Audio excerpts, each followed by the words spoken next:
O personagem Negan é o Estado e eu posso provar. Este é o Visão Libertária, sua fonte de informações descentralizadas e distribuídas. The Walking Dead é uma série de TV pós-apocalíptica lançada em outubro de 2010, originalmente produzida pela AMC. Desde então a série teve seus altos e baixos, mas sempre se manteve muito popular, acumulando prêmios de melhor série, melhor drama, elenco, vilão, maquiagem e muitos outros. A série retrata um mundo tomado por mortos-vivos, em que a civilização foi destruída e as pessoas voltaram ao tribalismo. O enredo começa quando Rick Grimes, um assistente de xerife do estado do Kentucky, acorda de um coma causado após ser atingido por um tiro. Quando ele acorda, tudo ao seu redor faz parecer que aconteceu um enorme desastre. Tudo está destruído, pessoas mortas pelo chão, enfim, um cenário pós-apocalíptico. Conforme ele anda pela cidade, atordoado, encontra zumbis famintos que o atacam. É aí que começa a árdua luta por sobrevivência. A princípio, a história pode parecer que só serve para alimentar um fetiche apocalíptico por armas e zumbis. Mas em The Walking Dead, os zumbis funcionam mais como contexto e são praticamente secundários. Os dramas vividos pelos personagens, dores, traições, perdas, liderança, desconfiança, entre outros, são os que constituem o núcleo narrativo da série. Questões sobre liderança e governança são recorrentes na série. No decorrer da história, Rick encontra várias pessoas, algumas boas, outras más. Aquelas que o consideram um bom líder optam por integrar seu grupo e segui-lo. Durante a maior parte de sua trajetória, Rick representa uma liderança legítima, estabelecida organicamente pela sua competência. A maior liderança coercitiva aparece no final da 6ª temporada, quando os protagonistas são apresentados a Negan, que é o líder de um grupo chamado Salvadores. Os Salvadores, o nome é claramente irônico, são basicamente uma gangue que vive de extorquir os grupos da região. Negan declara sua doutrina de forma clara: me entregue suas coisas ou te mato. Simples assim. À primeira vista pode parecer só mais um assalto comum, mas na verdade, Negan e os Salvadores servem como uma excelente alegoria para entendermos a origem do Estado. Antes de prosseguir, vale algumas ressalvas. The Walking Dead não é uma história libertária. Geralmente, ficções pós-apocalípticas são usadas como um espantalho caricato de uma sociedade completamente livre. Como se os autores dissessem: está vendo o que acontece quando não existe Estado? Nesse aspecto, The Walking Dead não é muito diferente. A queda dos governos gera um colapso da civilização. A completa falta de autoridade central leva o mundo ao caos, com tribos em conflito e guerras pelos recursos produzidos por uma civilização anterior. Nem essa é uma análise narrativa e dramática da série. O que faremos é pegar um arco específico da história para ilustrar a teoria do bandido estacionário. Os acontecimentos anteriores e subsequentes, bem como o desenvolvimento de personagens, não fazem parte da análise. Dito isso, podemos prosseguir. Negan fez sua primeira aparição no final da 6ª temporada e levou a um dos episódios de maior audiência da série. O primeiro episódio da 7ª temporada. Os protagonistas, Rick e seu grupo, caem em uma emboscada dos Salvadores enquanto tentam chegar a uma outra comunidade em busca de um médico. Depois de serem rendidos e colocados de joelhos, o líder dos Salvadores aparece. Em sua apresentação, Negan estabelece as regras do que ele chama de Nova Ordem Mundial, e ela é realmente muito simples, diz ele: me dê suas coisas ou eu te mato. Mas isso não é só mais um assalto comum. Negan é inteligente, ele sabe que se pegar tudo dos outros grupos, eventualmente não vai ter mais o que roubar e vai ter que ficar indo de lugar em lugar, buscando algum outro grupo vulnerável para assaltar. Não, Negan pretende criar algo mais estável, então rouba apenas metade das coisas das pessoas. Ele esclarece que não quer matar ninguém: eu quero que vocês trabalhem para mim. Vocês não conseguem fazer isso se estiverem mortos, conseguem? Eu não vou cuidar de uma horta, diz Negan. Vocês trabalham para mim agora. Ele procede: você tem alguma coisa, vocês me entregam. Esse é o seu trabalho agora. Até então, os grupos em conflito na série simplesmente buscavam exterminar uns aos outros. Contudo, as intenções de Negan são outras.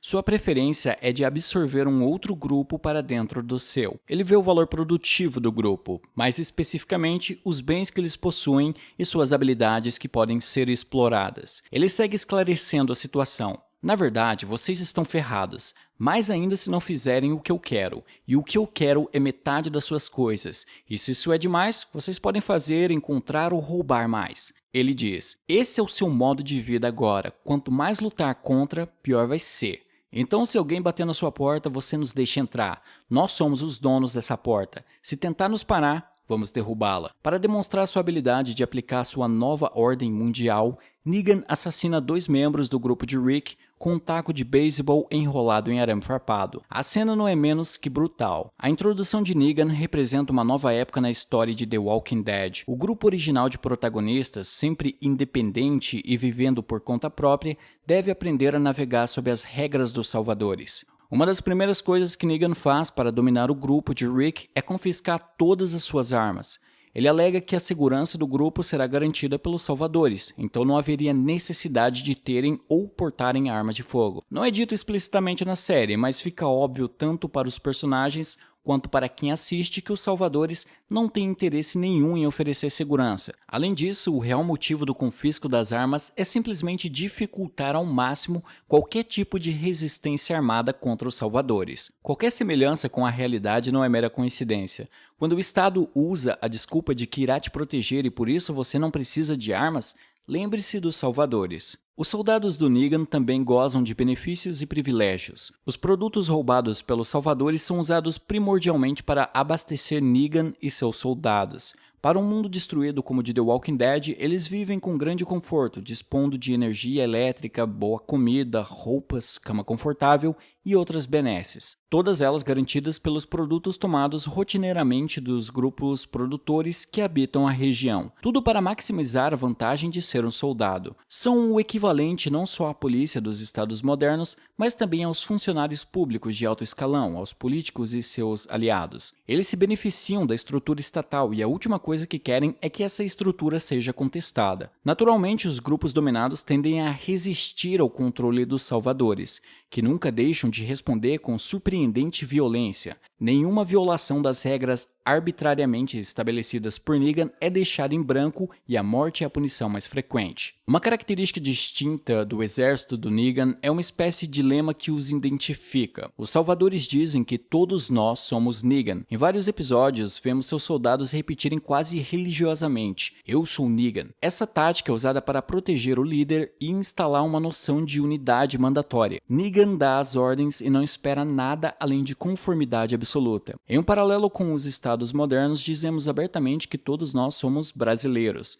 A diferença é que essa unidade artificial não é centrada em torno de uma pessoa, mas de um governo. No nosso caso, o governo do Brasil. Com o decorrer da história, descobrimos que praticamente todos os seus soldados já foram parte dos grupos dominados. Negan escolhia aqueles que achava mais suscetíveis para transformá-los em subordinados e, na prática, em coletores de impostos. A 7ª temporada da série tem inúmeras cenas de dominação, coerção, manipulação de incentivos, ameaças e, é claro, coleta de impostos, além de outras características que reforçam o paralelo dos salvadores com o Estado e suas origens baseadas na coerção e violência. Mesmo que os autores não tivessem essa intenção, Negan e seus salvadores representam os primeiros passos de um governo estatal. Eles representam o bandido estacionário. A teoria do bandido estacionário foi elaborada por Marcus Olson, um dos mais importantes cientistas políticos do século XX. É uma teoria histórico-factual, diferente da teoria filosófica e exercício de ficção que é a teoria do contrato social. Olson descreve a origem do Estado a partir das sociedades primitivas. Guardadas as devidas proporções, The Walking Dead nos apresenta um mundo em que o ser humano voltou aos tempos tribais, no qual ainda era preocupado em se manter a salvo de predadores. Os grupos eram compostos por algumas dezenas, no máximo centenas de pessoas, com contatos esporádicos e possivelmente letais. Os grupos mais fracos podiam ser constantemente atacados e saqueados, perdendo vidas, plantações e gados. Por outro lado, pilhar era conveniente, mas não fazia sentido viajar o tempo inteiro em busca de novas vítimas.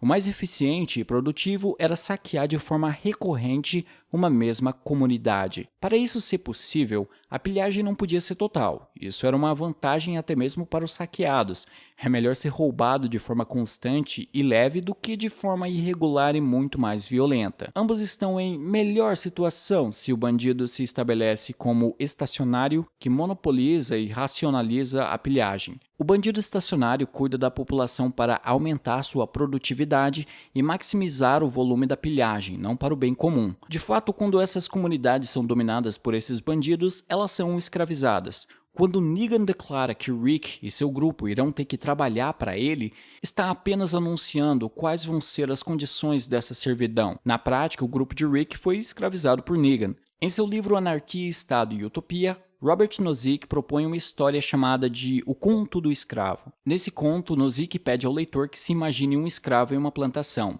Em 9 etapas, ele gradualmente alivia as situações iniciais da escravidão, como se seu mestre parasse de te bater ou desse 2 dias de semana de folga, ou que você pagasse apenas uma porcentagem da sua produção até finalmente te conceder o direito ao voto. No final, Nozick questiona: a partir de que ponto a escravidão deixou de ser escravidão? Negan é a melhor e mais precisa alegoria para o surgimento do Estado na televisão. Não é por acaso que ele é o maior vilão da série. Ninguém gosta de ver indivíduos destituídos de seus direitos naturais, sem direito à liberdade e propriedade. Ter essa imagem narrativa e dramática nos ajuda a ver em ações e performance, não só em teorias e argumentos, os valores morais e éticos, ou os valores imorais e antiéticos, por trás do controle estatal imposto através da coerção. Podemos ver quase que obscenamente explícitas as motivações puramente egoístas que movem aqueles dedicados à vida política. Vemos que somos como o grupo de Rick sob o domínio dos salvadores. Nos lembramos que a única coisa que sustenta o Estado é a violência e a força. Assim como Rick, somos obrigados a entregar parte de nossa propriedade para não sermos violentados. Sob o domínio estatal, somos tão livres quanto galinhas no galinheiro. Obrigado por sua audiência. Esse artigo foi sugerido e escrito por Capivara Rapaz, revisado por JJ Liber e narrado por Alexander Bard. Se você gostou deste vídeo, clique no ícone de curtir abaixo e compartilhe o vídeo em sua rede social. Se você deseja ser notificado de outros vídeos, clique em se inscrever e depois no ícone da campainha. Até a próxima!